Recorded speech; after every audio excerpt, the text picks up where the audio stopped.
코로나 바이러스 19 국내 발생 현황을 말씀드리겠습니다. 7월 3일 현재 지역사회에서 52명, 해외 유입에서 11명의 신규 확진자가 발생하여 총 누적 확진자 수는 12,967명입니다. 신규 격리 해제자는 75명으로 총 90.7%가 격리 해제되어 현재는 926명이 격리 중에 있습니다.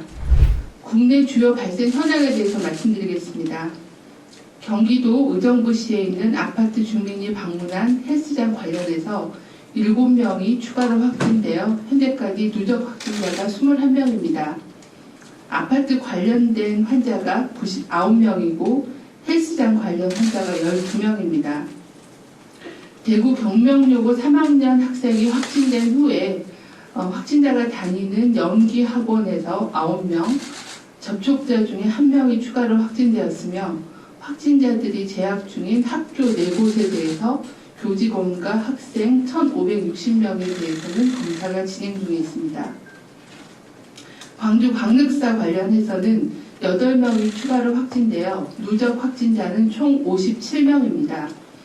어제 확인된 추가 확진자는 한울요양원 관련돼서 4명, 금양빌딩 관련이 2명, 광주 사랑교회 관련자가 2명이 추가로 확인되었습니다. 어제 해외 유입 확진자는 11명이었습니다. 추정 유입 국가는 미주 지역이 6명, 그리고 아시아 지역이 5명으로서 파키스탄 3명, 카자흐스탄 1명, 러시아 1명이었습니다. 중앙방역대책본부는 최근 집단 감염 발생 사례 중에 발생 규모가 컸던 서울의 방문 판매 리치웨이와 대전 방문 판매 관련된 사례에 대해서 자료를 정리하여 주의를 당부드립니다. 표를 보시면 서울 방문 판매 관련한 리치웨이 관련해서는 총 210명의 확진자가 발생했습니다. 직접 방문자가 42명이고 이로 인한 추가 전파가 5차 전파까지 진행돼서 총 168명이 확인되었습니다. 추가 전파가 된 사례는 직장이 3개소였고 78명이 노출되었으며 교회도 4군데가 노출되어 총 33명이 확인된 바가 있습니다. 이들은 대부분 50대 이상이 70%가 넘어서 고령층의 환자가 많았고 또 이로 인한 사망이 2명 안타깝게 발생했습니다. 중증 환자도 총 9명이 발생해서 현재 1명이 치료를 진행하고 있는 그런 상황입니다.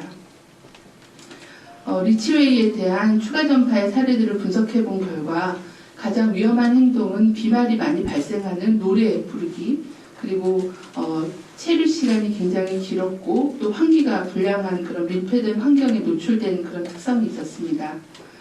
대부분 직접 그 방문자들은 방문 판매에 직접 판매하는 홍보가 안 돼서 1차 노출이 되었고 종교시설, 직장, 학원, 그리고 식당이나 실내 운동시설과 같은 다중이용 시설을 통해서 한 열흘 여파에 한 5차 전파까지 이어지는 급속한 그런 전파를 보여주는 특성이 있었습니다.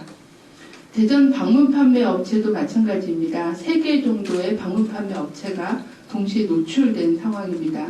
총 81명의 확진자가 발생했습니다. 직접 방문자는 35명이고 이들로 인한 추가 전파는 46명이며 여기에서도 5차까지 전파가 진행됐습니다. 주로 다중이용시설 이용자가 3개소에서 11명, 그리고 의료기관이 2개가 노출이 돼서 6명의 추가 환자가 발생한 바가 있습니다. 이 대전의 방문 판매 역시 50대 이상의 환자가 86%를 넘어서 고령자의 노출이 많았으며 현재 7명이 중증으로 치료를 받고 계십니다. 똑같은 위험행위도 밀접하고 빈번한 소규모 모임을 자주 가지셨고 또 제품의 체험 또는 정보 공유 목적으로 긴 시간을 체류를 같이 하셨습니다. 위험 장소는 방문 판매 업체 사업장에서 주로 노출이 됐습니다. 추가적으로는 지인 간의 소모임, 다중이용시설, 특히 저희가 일상적으로 많이 방문하는 미용실, 식당, 사우나 등의 다중이용시설을 통해서 또는 의료기관을 통해서 여러 시도로 넓게 전파가 된 상황입니다. 여기서 저희가 볼 수 있는 것은 결국은 마스크 착용 등 생활방역 수칙을 준수하는 게 예방에 중요하다는 점과 두 번째는 의심 증상이 있을 때는 외출이나 모임을 자제하는 게 필요하다는 겁니다. 급하지 않고 필요하지 않은 소모임은 코로나19가 유행되는 시기에는 자제하는 게 필요하다는 점을 볼 수가 있겠습니다.